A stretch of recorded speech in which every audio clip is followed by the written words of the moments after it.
So we met about 3 years ago.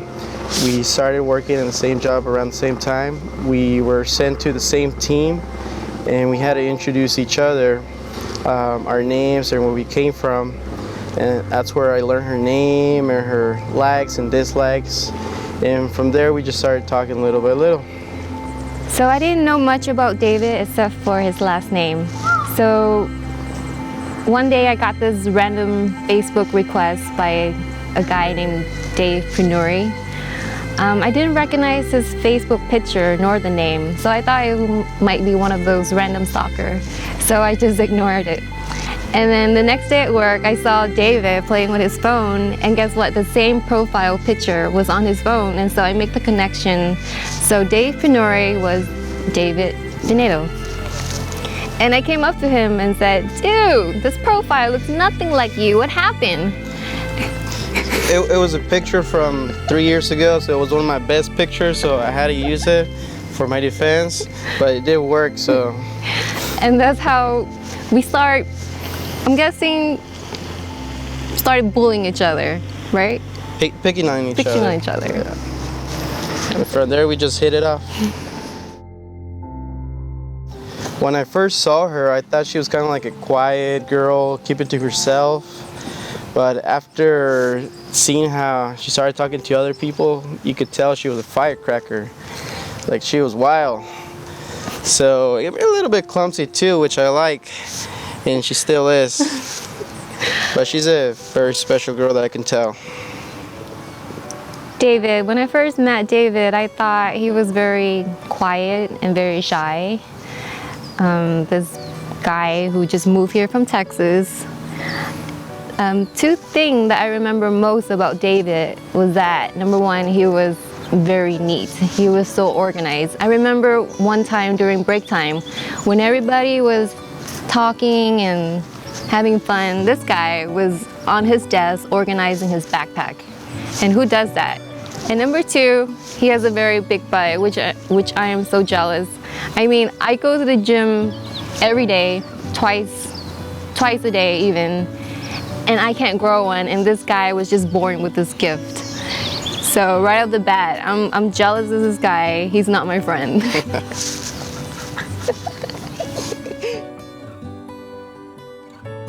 So after all of fights and bickering, I think it's time to make peace with this guy.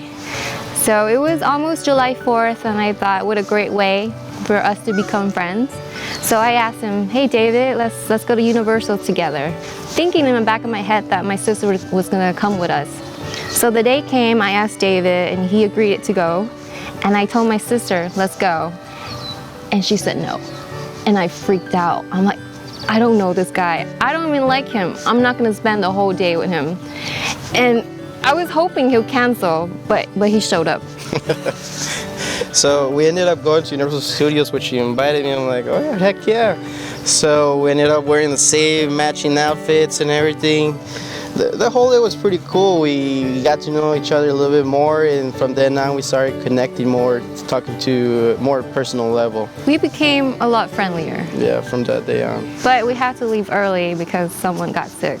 I can't take the 3D rights. They get me sick. And so we kept on talking, and David finally decided to ask me out on a date. Here's how he asked me out. He said, Christine, you know that feeling when you hold someone's hand and you get that butterflies? I'm like, yeah. Well, I kind of miss it. Do you think if I take you out to dinner, I can hold your hand? And I'm like, oh, this guy is so slick. So I said yes. So he ended up taking me to the mall, and we walked around, and he held my hand. And we took a picture with Santa. Yeah, we took a picture with Santa Claus, and that was our first picture together. So he held my hand, and we just walked around the mall like 3-4 times. And after that, we went to dinner, and I think that sealed the deal. And maybe a month after, you asked it if I wanted to be your girlfriend. Yeah, around that time. And I said, hell yeah. It was in December, and I already knew that I was falling in love with him, and I wanted to tell him that on Christmas. It was like a gift to him. But his dad came into town and he had to go home early. So I thought, darn it, that was my opportunity. So I thought, you know what, I'll write in the card and I have him read it on Christmas Day. I remember on the card, I wrote, "Dear David, all I wanted to tell you this Christmas is I love you." So I gave him the card and he also gave me a card. I'm thinking, damn, we're matching. I'm probably gonna get the same message, I love you. So I waited until Christmas to open up the letter, and the letter read, "Dear Christine, I hope you have a wonderful holiday with your family." And I'm like, holy crap. Go on. So the plan was when I got back, I was gonna tell her, you know, I love you. But he didn't, and I confronted him. "What's up, David? I wrote you this beautiful card and you wrote me, have a wonderful time with your family. What's going on?" I wasn't gonna write I love you in the card and Christmas card, so I'm like, I'll just tell her in person, but she confronted me that day and I had to say it. So you love me? That I love you. I was planning to propose to Glisson in Hawaii, but we had a couple of co-workers that proposed in Hawaii and did everything. And I'm like, no, I'm not gonna do that. Everybody's doing it. So I scratched that and I told myself I'm gonna propose on our next trip, which was San Antonio, Texas. But before that, I kept telling her that I was gonna propose in Disneyland. I kept telling her every day, oh, I'm gonna propose in Disneyland, just to put it in her mind so she wouldn't catch me with my other proposal. So we ended up going to San Antonio and she had no idea what was gonna happen. I had picked up a place next to the Riverwalk where a lot of couples propose and get married, which brings good luck. But it just happens to be that we're doing landscaping, like cutting down trees and digging a trench. I'm like, oh snap, what do I do? So I had to improvise. I was walking around looking for a good spot. Found a bridge with a lot of flowers, but since it's the Riverwalk, there's a lot of tourist people going in and out, and little boats with the tours. So I'm like, I told her, all right, just get on the bridge, take a couple of pictures while the people kind of go away so I can do it so I wouldn't get nervous.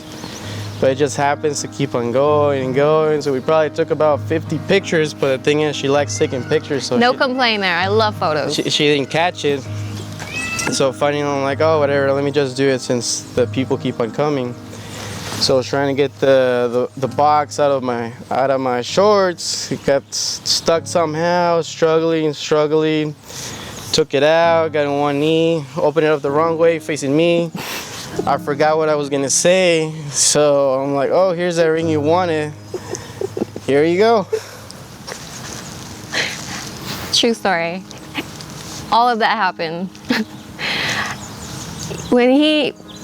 I had no idea he was gonna propose, because this whole time I thought he just liked to take photos of me because I'm a very pretty girl. So I'm like, okay, I can go up the bridge 10, 15 times so you can take that perfect picture of me. So I went on the bridge and he grabbed my hand. I'm like, okay, what's up? I turn around and this guy was just sweating, like drenched in sweat. And he was just red. He was so red. And he got down on one knee and oh my gosh, he gave me this box. He opened it, but the ring was facing him. So he turned around, he got down on one knee and he popped the question. But before he popped the question, he said, look, Christine, I had a speech for you, but I don't remember. I'm just so nervous right now. Just say yes, and I'll tell you later. I was having like a mini heart attack, so I was kind of like dying there. Of course I said yes, but I did make sure he sat down later and he told me the proposal. Oh, before that, she made me do it twice, so she's like, get up again and get down on one knee. Oh yeah, because some tourists around us, they wanted to take a photo, right? Oh yeah. Yeah, so I told you to do it again so they can take another photo of us. Which was nice. Which was nice.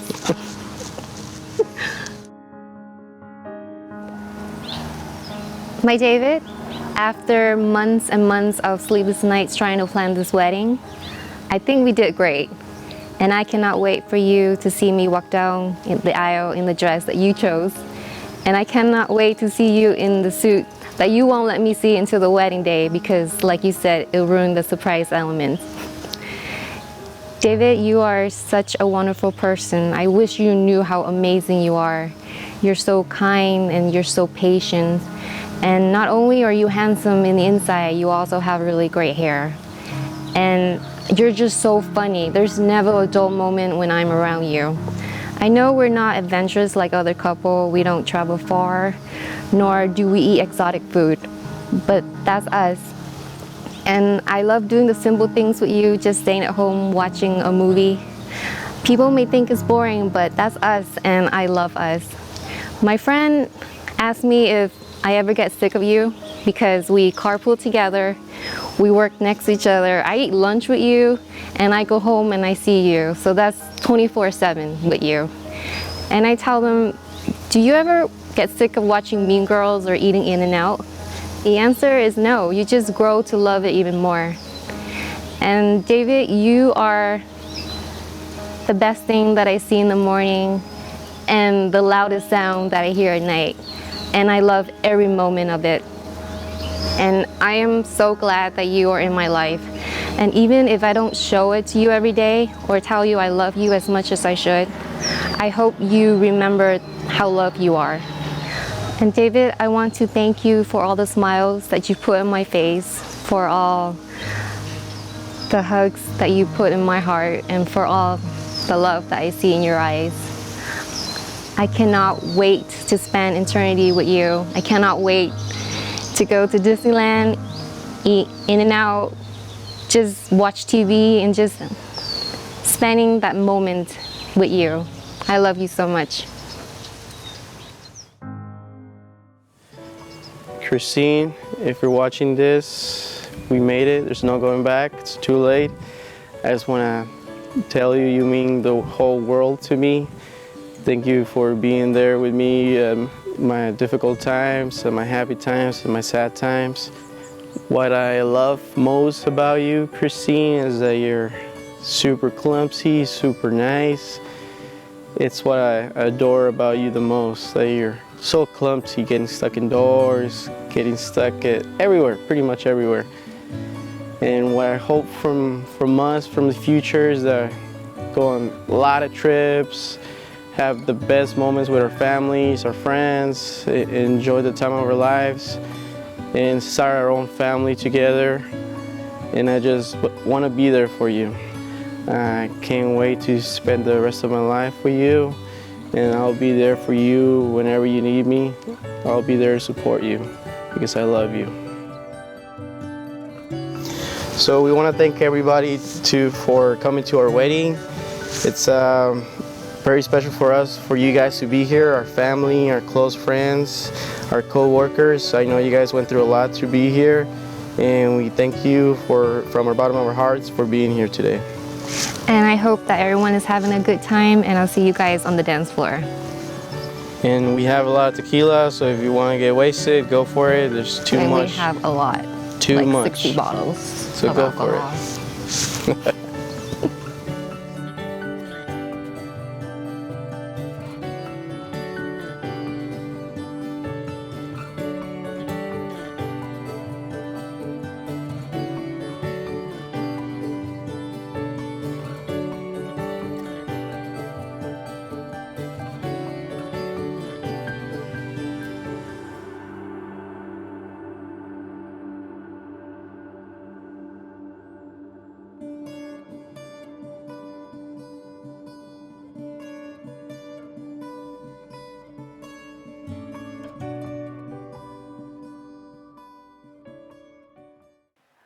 Put your foreheads together. Oh. There you go.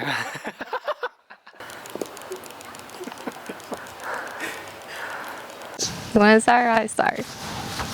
Oh, you started. Okay. And number 2, he has a very big butt. And I am so jealous because me, I go to the gym 5 times. Ugh, no. The flies going on your face. Where should I pick up? You're messing up our takes. I know, sorry. Start over with the big butt. The big butt. Yeah. And he has a big butt. And number 2, he has a very big butt. Which